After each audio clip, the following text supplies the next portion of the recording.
মেয়ের বাড়ি কবে যাচ্ছে? তোমাদের বৌমা আমার ফোন ধরছে না, মনে হয় রেগে আছে। আমরা 2-3 দিন পর যাব, আগে ওর রাগ ভাঙাতে হবে। তুমি সত্যি করে বলো তো, তুমি কি প্রেম করেছো? ছি ছি ছি ছি, কী বলেন এগুলো সালাম সাহেব? আপনার মতো বৃদ্ধের মুখে এমন অশোভনীয় শব্দ আসাও গর্হিত অপরাধ। দিন দিন বয়সের সাথে সাথে আপনার মাথায় ভেমো হচ্ছে, সেটাকে ঠিক করা প্রয়োজন। নীলাদ্রির এমন ভাষ্যে বেকুবের মতো চেয়ে রইলেন সালাম সাহেব। দুর্বৃত্তরা যদি তার মিলের গেটের পরিবর্তে নীলাদ্রিকে ডাকাতি করে নিয়ে যেত, তাহলে বোধহয় একটু শান্তি পেতেন তিনি। স্যালাডের জন্য সবজি কাটা হচ্ছে। শেষ মুহূর্তে কোথা থেকে যেন মানুষের আমদানি হয়েছে। যা আগে 35 জন ছিল, সেটা এখন 85 জন। নতুন অনুপ্রবেশদের জন্য রাত 10টার দিকে বাজার থেকে আবারও বাজার করে এনেছেন সালাম এবং ইন্দ্রিস সাহেব। কমতি থাকা যাবে না, আইটেম পরিবর্তন হয়েছে। এখন পোলাও, মুরগির লটপটি, রোস্ট এবং ডিম ভুনার আয়োজন হচ্ছে। সালাড কাটার দায়িত্ব পড়েছে ওয়েন্ড্রিলা এবং পিউয়ের ওপর। দুটো শশা ছিলতে ছিলতে বেকায়দা অবস্থা ওয়েন্ড্রিলার, পিঠ ধরে আসছে। আবার ক্ষণে ক্ষণে চোখ যাচ্ছে তৃষা এবং অভ্রের দিকে। নির্লজ্জের মতো ছেলেটা হাসছে তার প্রাক্তনের সাথে। বেহায়া, চরিত্রহীন, বিড়বিড় করে বলল, ইচ্ছে করছে এই পিলার দিয়ে মুখটাই পিল করে দিতে। লাভ নেই, বেড়া মানুষ মানেই মাথার যন্ত্রণা। পিউ মন মরা হয়ে উত্তর দিল। ওয়েন্ড্রিলা থেমে গেল। পিউর মন ভালো নেই। খুব বড় কিছু না হলে পিউ নামক নারীর তো মন খারাপ হয় না। সে ছোট ছোট বিষয় নিয়ে মন খারাপ করে না, গায়েই মাখায় না। কিন্তু এখন মনে হচ্ছে ঘটনা সুবিশাল। কিন্তু ওয়েন্ড্রিলা জিজ্ঞেস করার সাহস পাচ্ছিল না। পিউয়ের বিষণ্ণ চোখজোড়া তাকে খুব ভাবাচ্ছিল। এখন সুযোগ পেয়েছে, তাই ফট করেই শোধালো, কেন, তোর পুরুষ আবার কি করেছে? পিউয়ের হাত থামলো। হাতের ছুরিটা থেমে গেল। কাঠের তক্তায় কাটার জন্য রাখা টমেটোটাও গড়িয়ে গেল। পিউয়ের মনের ভেতর হাজার কথা থাকলেও মেয়েটা তা প্রকাশ্যে আনে না, এটা তার বিশেষত্ব। সে সবার দুঃখ ছুঁয়ে দেবে, কিন্তু তার দুঃখ কেউ দেখবে না, ছোবে না। কিন্তু ওয়েন্ড্রিলাও আজ ছাড় দেবে না। বন্ধুত্বের ঋণ শোধ করতে নেই, কিন্তু বিনিময় তো করাই যায়। সে পিলার রেখে পেছন থেকে জড়িয়ে ধরলো পিউকে। সেই উষ্ণ আলিঙ্গনে কিছু ছিল যেন। নিজস্ব সেই বানোয়ার দেওয়াল নরম হলো, অতঃপর গলতে লাগলো। মনের ভেতর খুব আগলে রাখা টুকরো কথাগুলো অশ্রুরূপে গলে পড়তে লাগলো। একটা সময় কান্নার বেগ বাড়লো। মুখ লুকিয়ে ফেললো পিউ। ওয়েন্ড্রিলা বিনা বাক্যে বান্ধবীর অশ্রু মুছালো, প্রশ্ন করলো না। তার অশ্রু যে এতদিন সামলেছে, সেই এখন কাঁদছে। এখন নরম হওয়া বারণ, নিষিদ্ধ। পিউয়ের চোখ মুখ ফুলে গেছে। ঠান্ডা মোজো খুলে দিল ওয়েন্ড্রিলা। সে এক ঢোকে 2.5 মিলির বোতল ফাঁকা করে দিল। তারপর তীক্ষ্ণ চাকু বেরহমের মতো টমেটোর উপর চালাতে চালাতে বলল, পুরুষ মানেই ব্যাঙের ছাতা, ঘটে দোয়ানার বুদ্ধি নেই, শুধু দাদাগিরি। সেটার চাক্ষুষ প্রমাণ আমার স্বামী। বলেই শশার উপর ক্ষিপ্র চাকু চালালো ওয়েন্ড্রিলা, তার তীক্ষ্ণ দৃষ্টি অভ্রের দিকে। সে কখন থেকে সে তৃষার সাথেই চিপকে আছে। এত অসহনীয় কেন এই পুরুষ? এদিকে তৃষা শুকনো ঢোক গিলে অভ্রকে বলল, তোর বউ আমাদের দেখছে। কথাটা শুনে বিভ্রান্ত হলো না অভ্র, বরং যেন তাকে অধিকতর পুলকিত করলো বিষয়টা। সেই পুলক ঠিকরে উঠল গাঢ় নয়নে। নির্ভার স্বরে বলে উঠল, জানি। জানিস যখন, জেনে বুঝে আমাকে আগুনে ফেলছিস কেন শুনি? আগুন ফেলছি না বল, ঘুমন্ত সিংহীর মুখে ফেলছি। শিকারের গন্ধে যদি সে একটু জেগে ওঠে। তৃষা কটমটিয়ে তাকালো। অভ্রের মুখে নির্লজ্জ হাসি। তৃষা দাঁতে দাঁত পিষে বলল, তোর মতো হারামি পৃথিবীতে একটাই আছে। কিন্তু সেটা বুকড হয়ে গেছে, তাও আমার 10টা না 5টা না, একটা মাত্র বউয়ের জন্য। তোর কপালে আমি নেই। আল্লাহর অশেষ রহমত। তার কথা শুনে মেকি হাসির রোল উঠল অভ্রের মুখে। তার হাসি দেখে তৃষা গায়ের জোরে চিমটি কাটল অভ্রের হাতে। এই চিমটি অভ্রের কাছে পিঁপড়ের কামড়, অথচ এমন একটা ভাব নিল যেন তার হাত খসে গেছে। বলেই শব্দ করলো, হাতে গিয়ে বলল, ফু দে। হ্যাঁ, যা বলছি কর। অভ্র ভালো হবে না। এমনিও জীবনে খুব ভালো কিছু হচ্ছে না, খরা চলে। তোর ফুতে যদি বৃষ্টি হয়। তৃষা দেখিয়ে দেখিয়ে ফু দিল। যাকে দেখানোর জন্য নাটক সে কিন্তু ঠিকই দেখলো, কাজেও দিল। রাগের চোটে হাতের উপর ছুরি চালিয়ে দিল, ফলে আঙুল কেটে গেল মনের অশান্তিতে। সেই নিয়ে ছোট্টখাট্ট হট্টগোল হলো, কানন ছুটে এলো। সাবেরা ব্যস্ত হয়ে গেলেন। যতই হোক মেয়ে তো তার আমড়া কাঠের ঢেকি। কানন রাগী স্বরে বললেন, তোমার শসা কাটতে হবে না, আমি কেটে দেব, তুমি চলো ঘরে। বলেই বৌমাকে নিয়ে গেল বাসায়। ঔষধ লাগাতে হবে। বেশ গাঢ় না হলেও কেটেছে বেশ ভালোভাবেই। অভ্র নির্বিকার চোখে দেখলো সবটা। তৃষা অবাক স্বরে শুধালো, তুই এভাবে আঙুলে আঙুল ঘষে দেখবি? হ্যাঁ, মানে কি? তুই বুঝবি না। অভাব না তৈরি হলে প্রয়োজন বুঝে না মানুষ। এই অভাব টের পাওয়াটাই, তাই অভাব টের পাওয়ানোটাই বেশি জরুরি। তৃষা হাসলো, বিদ্রুপ টেনে বলল, আমার কথা তাহলে সত্যি হলো। আমি বলতাম না তুই উইন্ড্রিলাকে ভালোবাসিস, তখন তো হেসে উড়িয়ে দিতি। অভ্র মুখে বিরক্তি টেনে বলল, তোদের মেয়েদের কাছে ভালোবাসা প্রেম বাদে আর কোনো কিছু নেই নাকি? কান পচিয়ে দিলি তো। তাহলে তুই ব্যাখ্যা দে না, উইন্ড্রিলার প্রতি তোর অনুভূতিটার মর্মার্থ কি? এত আকর্ষণ, অবসেশন কেন? অভ্র উত্তর দিল না, সে এড়িয়ে গেল। অভ্রের এমন আচরণের সাথে খুবই পরিচিত তৃষা। তাদের মধ্যে খুব দহরম মহরম সম্পর্ক নেই, তবে একটা সময় কিছু ছিল। তৃষা মত্ত ছিল এই ঠোঁটকাটা অসভ্য অভদ্র ছেলেটার জন্য। হয়তো সুদর্শন ছিল বিধায়, হয়তোবা জনপ্রিয় ছিল বিধায়, অথবা তার ব্যক্তিত্ব আকর্ষণ করত। অপক্ষ বয়সের এই মোহের কারণ নিয়ে কখনো মাথা ঘামায়নি সে, কারণ এই মোহ দীর্ঘস্থায়ী ছিল না, তা ক্ষণস্থায়ী ছিল, 6 মাসেরও কম। খুব দ্রুতই বুঝে গিয়েছিল এই অভদ্র ছেলেটি একটি রাগী মেয়ের লালচে রাগে নিজেকে অর্পণ করেছে, তার অশ্রুতে নিজেকে গুম করেছে। নারী সব সহ্য করলেও একটা বিষয় সহ্য করতে পারে না, নিজের পছন্দের পুরুষের চোখে অন্যের প্রতিবিম্ব তাকে পোড়ায়, কাদায়, নিঃস্ব করে। তৃষা নিঃস্ব হতে চায়নি, তাই নিজেকে সরিয়ে নেওয়াটাই বুদ্ধিমানের মনে হলো। অঘোষিত ব্রেকআপ হলো তৃষা এবং অভ্রের প্রেমের। প্রেম তো ছিল না, ছিল একটা কুহেলিকা। এর মধ্যেই তীব্র চিৎকার কানে আসে। চিৎকারটি অভ্রের বাড়ি থেকেই আসছে এবং গলাটাও তার পরিচিত। ঐন্দ্রিলা চিৎকার করছে। সবাই তা শুনতেই ছুটে গেল। চিৎকার অনুসরণ করে অভ্রের ঘরে ঢুকতেই একটা হ্যাংলা কালো বাটি ছাড় চুলের চোরকে দেখা গেল। সে ঐন্দ্রিলার গলায় ছুরি ধরেছে, বলছে, এগুলোই চালিয়ে দেব। অভ্রের মুখে কাঠিন্যতা ফুটে উঠল। ওয়েন্ড্রিলার চোখে মুখে ভীতি, চোখ টলমল করছে মেয়েটার। তাদের চোখাচোখি হলো ক্ষণ সময়ের জন্য। সেই দৃষ্টিতে সাহস ছিল নাকি সান্ত্বনা বোঝা গেল না। এমন দৃশ্য সবার মনেই একটা আতঙ্কের সৃষ্টি করলো। নীলাদ্রি বলল, আপনি তো নিজেই কাঁপছেন। চুরি নামান, আসুন আমরা কথা বলি। আপনাদের সাথে কোনো কথা নাই, আগালেই খতম। চোরের গা কাঁপছে। বিল্লাল কিছু একটা বলল অভ্রকে। অভ্র মাথা নাড়ালো।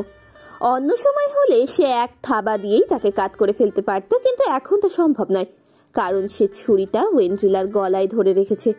এগোতে হিতে বিপরীত হবে। চোরটিকে ধরার পূর্বে ওয়েন্ড্রিলার নিরাপত্তার প্রাধান্য বেশি। নীলাদ্রি চোরকে শান্ত করতে চাইলেন। দেখেন ভাই, আপনি পালাতে পারবেন না, তাই বোকামি করবেন না। আমরা এখানে পিকনিক করছি, আপনি একটা রোস্ট বেশি খাইয়েন, কিন্তু চুরি নামান। চোর ভয়ে ঘামছে, তবুও সে ছুরি নামাচ্ছে না। তার ঠিক পেছনেই অভ্রের ঘরের বারান্দা। বারান্দার ঠাইটুকু খোলা ছিল। চোরটি পিঠ করে থাকায় তার পেছনে কেউ আসলে সে টের পাবে না। সেই সুযোগটাই নিল বিল্লাল। পাইপের মাধ্যমে বারান্দায় চলল, তারপর ঠিক পেছন থেকে খপ করে ধরল চোরকে। প্রথমে হাতে সজোরে আঘাত দিয়ে তার ছুরি ফেলে দিল, ফলে মুক্তি পেল ওয়েন্ড্রিলা। সে ছুটতে গিয়ে জড়িয়ে ধরল অভ্রকে। অভ্রের প্রশস্ত বুকের সাথে মিশে গেল কম্পিত পেলব দেহ। অভ্র মাথায় হাত বুলিয়ে আলতো স্বরে বলল, কিচ্ছু হয়নি, কিচ্ছু হয়নি। কিন্তু ওয়েন্ড্রিলার ভয় কাটল না, সে রীতিমতো ফুপাচ্ছে। অভ্র গম্ভীর স্বরে বলল, তোমরা সবাই চলে যাও, আমি আছি ঐন্দ্রির সাথে। ওয়েন্ড্রিলা এখনো শক্ত করে জড়িয়ে ধরে রেখেছে অভ্রকে। চোরটি তাদের ঘরেই ঘাপটি মেরেছিল। নিজের ঘরে এসে আলো জ্বালাতেই সে বেরিয়ে এলো। আলমারির তালা খোলার ব্যর্থ চেষ্টা করছিল সে। ঠিক সেই সময় ওয়েন্ড্রিলার আগমন ঘটে। নিজেকে বাঁচাতে পুটলি থেকে ছুরি বের করে, কিন্তু তৎসময়ে চিৎকার করে সকলকে জানান দেয় ওয়েন্ড্রিলা। সবাই ছুটে আসলেই চোর ওয়েন্ড্রিলার গলায় ছুরি ধরে। যদিও তার মাঝে হিংস্রতা ছিল না, কিন্তু ঘটনাটি ভীত করেছে ওয়েন্ড্রিলাকে। অভ্র ওয়েন্দ্রিলাকে বসালো, পানি খাওয়ালো। তার গাল ভেজা, ভয়ে মেয়েটা এখনো কাঁদছে। অভ্র চলে যেতে নিলেই সে হাত চেপে ধরে বসলো। কাপা স্বরে শুধালো, দরজা আটকে আসি? না, দরকার নেই, এখানেই থাক। অভ্র মেনে নিল, পাশে বসলো। তার বিদ্রুপ টেনে বলল, ভয় লাগছে নাকি? ওয়েন্দ্রিলা উত্তর দিল না। তার ভয় লাগছে, কিন্তু অভ্রের উপস্থিতিতে সেই ভয়টা খুব একটা গাঢ় মনে হচ্ছে না। আরও একটি কারণে সে অভ্রকে বাহিরে যেতে দিতে চায় না। সেটা অবশ্য মুখে বলা যাবে না, সেটা থাকুক না মনের মাঝে। চোর বেশ মার খেয়েছে, অভ্র মারেনি, কারণ সে মারলে মরে যাবার সম্ভাবনা ছিল। তাকে বেঁধে রাখা হয়েছে। নীলাদ্রি তার বাসে বসা, সে একটি কাগজে লিখছে। তারপর শুধালো, তাহলে বলুন, প্রথম কোথায় চুরি করেছিলেন? তখন আমার বয়স 7 বছর, পেটে খানা নাই, কেউ মুখে ভাত তোলার নাই। লোকাল বাসে আসিলাম, টিকিটের পয়সা আসিল না। তখন ওস্তাদের লগে পরিচয়, নিখুঁত হাতের কাম। কন্ট্রাক্টরের পকেট থেকে মানিব্যাগ হাফিস হইলাম শেষ, ওইখান দিয়াই হাতে করি। প্রথম চুরি তার থেকে 7 মাসের মধ্যে। বেলেট দিয়া হালকা চাষা দিয়া পকেট কাটতে হবে যেন চামড়ায় আঁচড় না লাগে। ভিড়ের মধ্যে করতে হয়, সময় 1 মিনিটেরও কম। ট্রেনিং নিছি 7 মাস ধইরা। প্রথম মার্কেটে নামছি সাইদাবাদে। প্রথম হাতে 10টা মানিব্যাগ, মোট মিল্লা 40,000 টাকা। বাম্পার ফলন তো। ঢাকা থেকে এখানে কেন? ভাগ্যের দোষ ভাইজান, আসলে কি হয়েছে বলেন তো? চোর তার কাহিনী শুরু করলো। নীলাদ্রি লিখছে, মাঝে মধ্যে চোরকে মাজাও খাওয়াচ্ছে। চোরের সাথে এর পূর্বে তার দেখা হয়নি, তাই সাক্ষাৎকার নেবার সুযোগও হয়নি। এই সুযোগ এখন হাতছাড়া করতে চাইছে না। এর মাঝেই পিউ এসে দাঁড়ালো, গম্ভীর কণ্ঠে বলল, নীলাদ্রি ভাই, রান্না শেষ, আন্টি খেতে ডাকে। বলেই পিউ যেতে ধরলেই খপ করে তার হাতটা ধরল নীলাদ্রি। পিউ হাত ছাড়ানোর চেষ্টা করে বলল, হাত ছাড়ো নীলাদ্রি ভাই। পিউয়ের কথার উত্তরস্বরূপ নীলাদ্রি বলল, আমি খাজুরে আলাপের জন্য হাত ধরিনি, অতি গুরুত্বপূর্ণ ঘোষণা দিতে হাত ধরেছি। আগামী পরশু বিকেলে বাসায় থাকবা, সুন্দর একটা শাড়ি পরবা, পারলে নীল রঙের শাড়ি পরবা। শুধু কাজল আর লিপজেল হলেই ভালো, টিপ দিবা না, আমার অপছন্দ। আপনার পছন্দ মতো কেন সাজবো? কারণ আমি তোমাকে দেখতে আসবো। নীলাদ্রির কথাটা শোনার পর পিউয়ের মাঝে খুব একটা ভাবান্তর হলো কিনা বোঝা গেল না। তার নির্লিপ্ত চাহনি আগের মতোই রইল। নীলাদ্রি ভেবেছিল এমন কিছু বললে হয়তো মেয়েটি লজ্জা পাবে। যদিও পিউ খুব একটা লজ্জাবতী লতা নয়, তবুও উপন্যাসের পাতা ঘাটলে অহরহ প্রমাণ পাওয়া যায় নারী এমন ধরনের বাক্যে লজ্জায় গলে যায়। তাদের চোখের পাতা তীর তীর করে কাঁপে। কেউ স্তব্ধ চোখে অশ্রু ছেড়ে দেয়, অথবা ঠাটিয়ে থাপ্পড় মারে, কারণ তার কথাটি পছন্দ হয়নি। পিউয়ের মাঝে 3 লক্ষণের একটিও লক্ষ্য করা গেল না। ফলে এই প্রথম ভয় দেখা গেল নীলাদ্রি রক্ষী কোটরে। পিউ স্বাভাবিক, খুব শান্ত স্বরে শুধালো, আমি কি চিড়িয়াখানার জন্তু যে আপনি ঘটা করে দেখতে আসবেন? নীলাদ্রি কিছু সময় বেকুবের মতো চেয়ে রইল, হতবাক স্বরে বলল, এ দেখা সে দেখা নয়।